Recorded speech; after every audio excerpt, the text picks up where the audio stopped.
Hello students, welcome to Shiny Maths. 8ஆம் வகுப்பு எடுத்துக்காட்டு 1.6 பார்க்கலாம். 9/-4 மற்றும் -2/3 ஆகியவற்றை ஒப்பிடுக. இப்போ இது ரெண்டையும் ஒப்பிடணும். சரிங்களா? முதல் என்ன பண்ண போறேன்னா இந்த மைனஸை மேலே எழுதிக்க போறேன். எழுதிக்கலாம் -9 கீழே இந்த 4 மட்டும் எழுதிருங்க. மற்றும் இங்கே மைனஸ் மேலே தான் இருக்குது. அப்போ அதை அப்படியே எடுத்து எழுதிக்கலாம் -2/3. இனி என்ன பண்ணணும்? பகுதியை சேம் ஆக்கணும். 4, 3 ரெண்டுமே வேற வேறையா இருக்குது. இதை நம்ம சேம் ஆக்கணும். அதுக்கு மீச்சிமா கண்டுபிடிக்கணும். 4, 3 இதுக்கு மீச்சிமா கண்டுபிடிக்கலாமா? 4, 3 மீச்சிமா. பாருங்க, இது ரெண்டுமே ஒரே வாய்ப்பாடில் வரணும். அப்போ ஒன்னா வாய்ப்பாடில் தள்ளி பாக்கி எந்த வாய்ப்பாட்லையும் வராது. சரிங்களா? இந்த மாதிரி இந்த ரெண்டு நம்பரும் ஒன்னா வாய்ப்பாடில் மட்டும் வந்துன்னா இதை ரெண்டையும் பெருக்கிறணும். 4, 3 இது ரெண்டையும் பெருக்கினா என்ன கிடைக்கும்? 12. 3 12. இப்போ என்ன பண்ணணும்? கீழே இருக்கக்கூடிய இந்த நம்பரை 12ஆ மாற்றணும். ஃபர்ஸ்ட் இதை எடுத்து எழுதிக்கலாம் -9/4. இப்போ 4 12ஆ மாற்றணும். அப்போ 4க்கு கூட எதை பெருக்கணும்? 3 பெருக்கணும். 3 12. கீழே 3ஆல் பெருக்கினீங்கன்னா மறக்காம மேலே 3ஆல் பெருக்கணும். மேலே ஒரு மைனஸ் இருக்குது, அது அப்படியே வந்துடும்.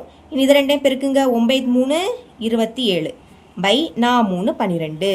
கீழே இருக்க நம்பரை 12ஆ மாற்றிட்டோம். அதே மாதிரி இதே மாற்றலாம். அதை எடுத்து எழுதிருங்க -2/3. 3 12ஆ மாற்றணும். அப்போ இதுக்கு கூட 4 பெருக்கணும். 3 12. கீழே 4ஆல் பெருக்கினீங்கன்னா மறக்காமல் மேலே 4ஆல் பெருக்கணும். ஒரு மைனஸ் இருக்குது, அதை அப்படியே எழுதிக்கலாம். 4 8 3 12. ஓகே, ஃபஸ்ட் இதை எடுத்து எழுதிருங்க -27/12. கொஞ்சம் இடம் விட்டு இதை எழுதிக்கலாம் -8/12.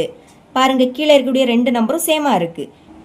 அப்போ மேலே இருக்கக்கூடிய நம்பர்ல எது பெரிய எண் அதை கண்டுபிடிச்சாலே போதும். ரெண்டுலேயுமே மைனஸ் இருக்கு. இந்த மைனஸை மறந்துருங்க. இப்போ எது பெரிய எண்? 27 தானே பெரிய எண். ஆனா இந்த மாதிரி மைனஸ் இருக்கும்போது எது பெரிய எண்ணோ அது சிறிய எண், எது சிறிய எண்ணோ அதுதான் பெரிய எண். மைனஸ் இல்லாட்டா இதுதான் சிறிய எண். சரிங்களா? இங்க மைனஸ் இருக்கிறதுனால எது பெரிய எண்? 8 தான் பெரிய எண். மைனஸ் இல்லாத போது 8 சிறிய எண். மைனஸ் இருக்கும் போது அதுதான் என்னது? பெரிய எண். -8 இது இருக்கக்கூடிய சைடை பார்த்து வாய் திறந்திருக்கிறது மாதிரி போட்டுக்கோங்க. சரிங்களா? ஆனா ஆன்சர் எழுதும் போது கொஸ்டின்ல என்ன கொடுத்துருக்காங்களோ அதை தான் எழுதிக்கணும். பாருங்க, -27/12 அதை -9/4 தான் அப்படி மாத்தணும். சரிங்களா? அது மட்டும் இல்லாம இங்க மைனஸ் மேலே இருக்கு. ஆனா கொஸ்டின்ல அந்த மைனஸ் எங்க இருந்து? கீழே இருந்து. அதே மாதிரி தான் எழுதிக்கணும். 9/-4. இனி லெஸ் தேன் -8/12. -2/3 தான் அப்படி மாற்றணும். அப்போ -2/3 எழுதிக்கோங்க. இவ்வளோ தான் இந்த சம்.